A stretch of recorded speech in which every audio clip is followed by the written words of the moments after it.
I'm here at the new Middletown Public Library. Fantastic Gorgeous, spot. isn't it? Yes. It is, with Rob Phelan, author, teacher, instructor of finance for Yes. kids and adults. Mostly kids, Yeah. some adults. I like kind of helping anyone learn about money that I can. Yeah. Where did that come from for you? It wasn't from how I was brought up. Yeah. That's What usually is the it question about I get. I know. So my parents weren't like money nerds who like passed this on to me. It was more like I got into my 20s and I met my wife who had a little bit more of a financial background growing up. So her dad had taught her a little bit of money. And so when we started dating seriously and living together, she was kind of like, I need you to start taking like... Get on board. Yeah, so not even just get on board with what I'm doing, but she wanted like an equal partner in it. So she was like, I want you to like, go learn more about this so we can make decisions together, because it was too much pressure to do all the finances by yourself. And Yeah. I know some people like that, she did not. So I started learning, and at the same time, my school asked me would I teach this math class called Contemporary Math. And that's personal finance meets algebra, comes together, and you just basically start learning about money. Yeah. And I loved it. I started lighting up when I started learning that personal finance is not just about managing what you have, it's about building for a future and this idea of financial independence. So how do you create a money-making machine that is going to outlive you, that's going to replace your income, that allows you to retire early, like all those things. I was like, this is exciting. Yeah, getting your money working for you. Yes. I think that's what every wealthy person always says, right? Because financial independence is the point where you no longer have to rely on earning an income to actually make your income that for a living. So like you can have these income producing assets, passive income, other streams that might come in that are covering all of your needs and wants. And if you do it right, it lasts for the rest of time, and you pass it on to the next generation, you teach them how to mind it, and it just keeps going that way. As a teacher, how much can you include in instruction? I mean, are you limited? And obviously I know that there's a curriculum you have to follow, but I know you can get way more in depth, right, than is allowed or time allows, I'm assuming. So yeah, compared to like an algebra, geometry, and algebra 2, there's a little bit more flexibility in the curriculum. And personal finance, it's like there's these kind of main topics like budgeting and housing and insurance that you have to hit on, but you can kind of approach it whatever way you want, which is really exciting. Yeah, so like do you find kids, do you see the kids that light up when they kind of start to realize that there is a power in being in control of your finances?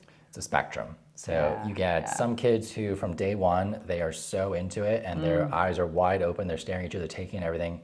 And usually it's because they know already how hard life can be, especially when money's not good. And on the other side, you have the kids who, it's another class, and this is boring, or this is not what I want to do, I'm going to be on my phone right now. And it's so hard sometimes the teacher to be like, I'm trying to hand you the keys to the car to go make your millions. I'm sure that is true for every subject, right? Every teacher, every subject. And I think I have a lot of teacher friends, and they say when you have those 1, 2, 5 kids that are tuned in, you just focus on them, try to do the best with everybody else, and just realize you're probably impacting those kids in an immense way. What is the one thing that you learned early on that has stuck with you in this journey of your own finance? And I think for me it was that your cost, the most you can do with that is cut them down to zero, and that's not practical for most people, but your income is potentially limitless. Like there's no ceiling to how much you can make. So for me it was about, well, how do I get my income as high as possible, as fast as possible, so that it basically creates a giant shovel for building these investments that's going to make financial independence happen. So I started getting really excited about side hustles and different ways of bringing in passive income, so money that you don't have to necessarily trade your time for. You've put the work in and just keeps bringing stuff in. So we think of like real estate investing, we think of investing in the stock market, creating things like books, YouTube channels, social media, things that will just create income even though you're not actively working on it. Right, yeah. Money while you sleep. Yes, that's what I'm working on right here. That's what I'm working on. If you had to tell people, here are 3 things you should do. If you do nothing else, here are 3 things you can do to impact your money situation. What would you tell them? If you're starting at zero, I would say, let's find out where everything's going. So for at least a month, if you can do it a month, a week is great, a month is even better. track everything you spend, all the money that comes in, and just see where is it going. Because a lot of times we realize that it's escaping through our fingers. We have no idea where it's going. It's like a sieve sometimes, yes. And as soon as you figure out where it's going, you're like, oh, I can do better right. immediately. You might realize you have an income problem, which a lot of us have. So we're spending as much as or a little bit more than what we're bringing in. So we need to change our income or decrease our costs. And you have to do one of those two things. Right. I like the income side, personally. Yeah. Yeah, because most of us are very comfortable living how we are, right? Mm-hmm. And it's very hard to adjust the down living. Particularly like if it's your mortgage is the problem, or right. your rent, or your car can you payments. do about that? It's right, hard right. to get rid of those. Yeah. And the third thing would be to try and pay yourself first. It's that oldest piece of financial advice that when you get paid, you take that 10%, 15, 20% off the top and you put that into a savings account. You say, that's for future me. And then you just live off the rest of it. You get used to living off the rest of it. So for those college kids who are about to graduate, let's do that from day one so you never even miss it. For the rest of us who have to try and peel it down a little bit, yes. And some of us are getting closer to the end than others. So yeah, it is a mad rush though. And you know, it's shocking to me. When you graduate high school, even I only went 2 years of college, those credit card offers, as soon as you hit 18, boy, those things are flying in. And if you don't have a good financial mindset, it's very easy early on to get underwater. Yeah, they're willing to sell you anything. Cars, bedroom furniture, all financed. Yeah, and student loans I feel like are just as, it's hard to say it's insidious, but it feels that way. Like there is a blank check for you to as much as you want, basically. And no one's saying that the degree you're going to get on the other side will not pay for this loan. That's frustrating to me. Like, universities, well, I mean, we could go into a whole rant here, but one thing is for sure. When a young person goes to college and they say, I want to be an anthropologist, somebody should say, we're not going to give you a student loan for that. Happy for you to do it. But you understand that there's 7 in the whole world and they're making $40,000 a year or whatever that is, right? Yeah. But hey, we need a ton of accountants or we need nurses like crazy.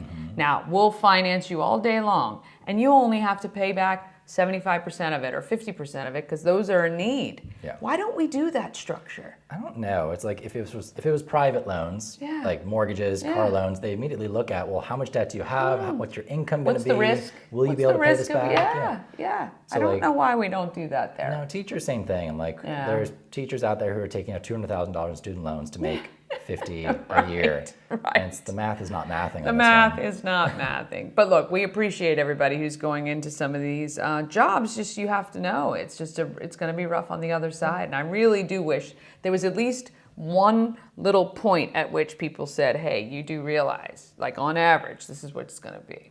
That's what I loved about teaching it this year was just like we did the numbers, we ran the numbers, we made budgets, and we're like, what do you want to do? What's the median salary? What's the starting salary? Let's look at housing, let's look at food, let's look at transport. And a number of kids were like, oh. Yeah, I can't live in Frederick, or I can't $27,000 drive that a year. Mercedes or that blacked out Escalade or whatever, And it's a sad situation in a lot of cases. They're like, okay, it's going to be roommates, it's going to be, do I need to change degree or do I need to find a cheaper way to get it? Do I need to side hustle along the way? Do I need to make sure that instead of being an employee, I'm aiming to own a business in this sector someday? So the kids who want to do cosmetology really figure that out. They're like, oh, this is not a high-paying career if I'm just going to be an employee. Yeah, you can't just sit idly by. One thing I love that was not available when I was young, because entrepreneur wasn't hardly a word when I was coming up through school. Owning your own business was for people that, I don't know. I didn't really even know anyone other than my uncle, who happened to have dropped out of school at 8th grade and became very, very successful. But it wasn't something that was looked at like, yes, that is an opportunity to be an entrepreneur, to pave your own way, to do what you need to do. And one thing I love about people like Gary Vee and others in the world, they're saying, yeah, do it. Do it young because you hopefully don't have a lot of responsibility. You can recover quicker. It's, you're gonna learn the lessons younger, but technology has opened the world to people to be able to be successful. And that is just I kind of go, I wish I was around, I know. you know, now as a youngster. Yeah. So the opportunities are absolutely there. So for a young person, what would you tell them if they're thinking, okay, I got this hustle, I can figure it out. What would you say?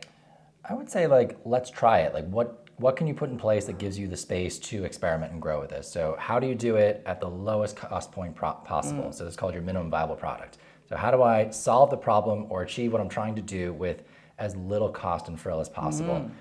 Test it, see do people want it. If they do, they'll buy it from you. Someone will test it out and take it from you.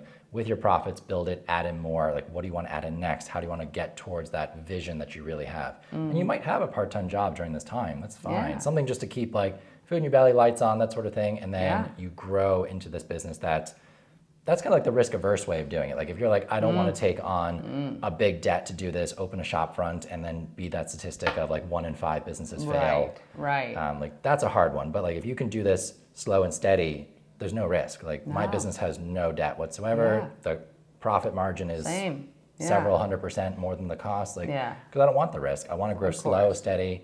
I'll take on employees when I'm ready. But for young people, especially if you're living at home and your expenses are covered and you don't have a lot of responsibility as far as that is concerned, again, it's a great time. Do your market research, try and fail, and you will fail. And you should fail. If you're not failing, it means you're not pushing hard enough, really, I think. You know, you want to fail small, though. Don't want to fail huge, but it's so exciting, I think, when kids have this opportunity. I think also on the flip side of social media and technology is the dream that kids have to be a YouTuber or an influencer or and not realizing how much work goes into those people. It is their literal 24/7 job, and it's not as easy as it seems, and that's why they're so good at it, right? Isn't that the case? Do you have a lot of kids who are just like, oh, I'm just going to play video games on YouTube, or I'm going to do whatever? It's a very popular career option right now. And my first question would be, have you made a video yet? Yeah, right. Have you made something yet? Yes. So just like any business, what problem are you going to solve for people? What's going to get people to tune in for you? What are you offering that's unique to everyone else out there? So like if you want to be a video gamer, awesome. Are you the best at this game yet? Or can you offer some sort of insight that someone else is not currently doing? Like I have met so many different YouTubers and Instagrammers who are making money in so many different ways. Some do it through advertising, some do it through their own promotion, so they're promoting their own products. Some do paid promotion, so other businesses are letting them try out stuff. I know for sure if you do what you love, you will never feel you've worked. What is coming for Rob Phelan? What is around the corner for you, do you feel? Not financial independence just yet. It's coming though. It's coming. Well. So we got summer coming up. My son and I are going to do a lot of exploring, and he's 4, so I'm trying to teach him a lot about money as he learns, along with all the other stuff that comes with being a kid. But then I'm growing my own business, Phi Educator, where I create educational resources for other teachers to use. So I'm trying to create things that will get kids excited about money. So like, it's not enough that it's just, this is something important, you should learn it. Yeah. We know that, they don't know that yet. So how do we get them excited about it and engaged in it and actually practicing money management skills, even though they don't have any money of their own yet? That's always the challenge, and that's what I really thrive on trying to do. So where can people find that information from you? So like if you want to kind of get your teen talking about money this summer, I have a YouTube channel. I have recorded guest speakers from my high school classroom who talk about all different topics, so you can certainly join in on those. That's Phi Educator on YouTube. If you are a parent who wants to like really get kind of crafty, creative, and bring some stuff in at home, check out phieducator.com, so phieducator.com. Yeah, and they can pay and download stuff, or there's some free stuff, there's paid stuff. Nice. Well, look, I think it's really fascinating. I mean, I could talk to you for hours about this because I really do feel like if people realized how much skill they already have, or how much ability they already have to make money, they would be astonished. And again, I kind of go back to Gary Vee, where he says, if you look through your house, you probably have $2,000 to $3,000 worth of stuff you could sell and get that money if you really needed it today. And it's really just about the mindset and the hustle, and do you really want to do it? all you guys with kids, I've seen it on Everything Frederick, people posting like, I've got a 14-year-old, I got a 12-year-old, what job can they do this summer? I'm like, stop looking for a job. Let's get them creating their own business and selling stuff. What can they sell? What can they do? Right. So like, stop waiting for someone to hire you basically and start exploring like, okay, how can you solve a problem for people and make money from it? If you start hinting to them, hey, you know, you really do love X. Why don't you try to do that this summer and we'll support you. Give them those opportunities. I think it would be great. Yeah, we have a really cool opportunity in Frederick here. The Acton Children's Business Fair. Yes. Spend the summer figuring out your business and working it out, doing your market research, and then in September, I think it's actonbusinesschildrensfair.com, and then you search for Frederick. Yep. But I'll put it up on the screen. You get to apply, and then you can be on Carroll Creek selling your stuff and competing against other kids. You get a table provided for you. You get a space. There's judges coming down. The public comes. It's a really cool experience for kids. I've had several of my students go there, and I love wandering down there and just seeing what kids are coming up with. But we want to thank Rob Phelan for your time. BuyEducator.com. Help your kids be better with money. It's going to make, they'll be able to take care of you. When you get You're going to take care of yourself. No, they're going to be financially independent of you. You're going to be financially independent of them. That's what I'm hoping my kids will do. You got to be able to take care of me later. All right, we'll see you guys next time. Bye.